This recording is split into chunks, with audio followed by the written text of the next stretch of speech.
Welcome to my YouTube channel Ramesh online. AP ఉద్యోగులకు good news. ఎన్నికల హామీ అమలు దిశగా కసరత్తు ప్రారంభం. ఉద్యోగుల సిపిఎస్ మరియు పెండింగ్ బిల్లులపై నిర్ణయం అనే హెడ్లైన్తో ఉన్నటువంటి వీడియోనైతే మనం చూస్తున్నాం. చూసే ముందుగా ఫ్రెండ్స్ ఎవరైనా ఇంకా మన ఛానల్ని సబ్స్క్రైబ్ చేసుకోకపోతే వెంటనే సబ్స్క్రైబ్ చేసుకోండి. అదేవిధంగా కొత్త జిల్లాల ఏర్పాటుపై కసరత్తు అనేటువంటి నిర్ణయాన్ని చూస్తున్నాం. మళ్ళీ జిల్లాల పునర్విభజన, ఉద్యోగుల సిపిఎస్పై కీలక నిర్ణయం. ఏపీలో మరోసారి జిల్లాల పునర్విభజన దిశగా కసరత్తు జరుగుతోంది. ఎన్నికల సమయంలో కొత్త జిల్లాల ఏర్పాటు దిశగా ఇచ్చిన హామీల అమలుపైన ప్రభుత్వం ఫోకస్ చేసింది.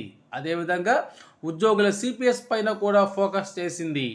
ఉపాధ్యాయులు, ఉద్యోగులు, పాత్రికేయులు వంటి వారిపై మోపిన అక్రమ కేసులపై పరిశీలన జరిపి వాటిని ఎత్తివేయాలని నిర్ణయించారు. పెండింగ్ బిల్లుల చెల్లింపుపైన కూడా ప్రభుత్వం కార్యాచరణ ఖరారు చేసింది.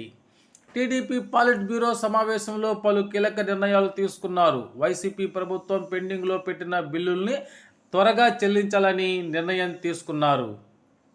సిపిఎస్ హామీపై ఇన్ఛార్జ్ మంత్రులకు కొత్త బాధ్యతలను ఖరారు చేశారు.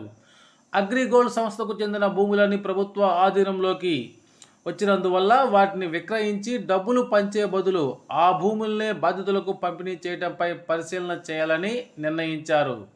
ఇక సౌర విద్యుత్తును అందుబాటులోకి తేవడం ద్వారా ఈ ఏడాది కరెంటు కొనుగోలు ఖర్చును యూనిట్కు 35 పైసల వరకు తగ్గించడానికి ప్రయత్నించాలనే చర్చ జరిగింది.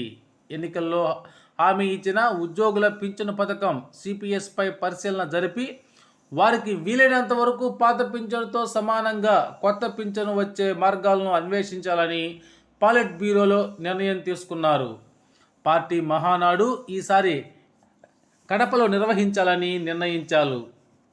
జిల్లాల పునర్విభజన మహానాడులోగా పార్టీ కమిటీల ఎన్నికలు పూర్తి చేయాలని డిసైడ్ అయ్యారు. ఈ సమావేశంలో కీలకమైనటువంటి జిల్లాల పునర్విభజన పైన కూడా చర్చ జరిగింది. ఎన్నికల ప్రచారంలో మార్కాపురం కేంద్రంగా కొత్త జిల్లా, పోలవరం, ముంపు మండలాలు కలిపి జిల్లా ఏర్పాటుకు ఇచ్చిన హామీలు అమలుపై ఆలోచన చేయాలని నిర్ణయించారు. అదేవిధంగా అన్నమయ్య జిల్లా కేంద్రం రాయచోట్లో పెట్టడం, మదనపల్లి మరీ దూరం కావడం పైన పరిశీలనకు నిర్ణయించారు. డోన్ కేంద్రంగా కొత్త జిల్లా ఏర్పాటు చేయాలని మాజీ ఉప ముఖ్యమంత్రి కేఈ కృష్ణమూర్తి కోరారు. దీంతో త్వరలోనే ఈ ప్రతిపాదనలన్నిటికీ కూడా ఆమోదం దిశగా కసరత్తు ప్రారంభించే అవకాశాలు ఉన్నట్లు తెలుస్తోంది. ఏది ఏమైనా మరలా కొత్త జిల్లాలు ఏర్పాటు జరుగుతుంది. అదేవిధంగా ఉద్యోగులకు సంబంధించి పెండింగ్ బిల్లులు సిపిఎస్ పైన నిర్ణయం తీసుకోనున్నట్లు కీలక నిర్ణయం తీసుకున్నారు.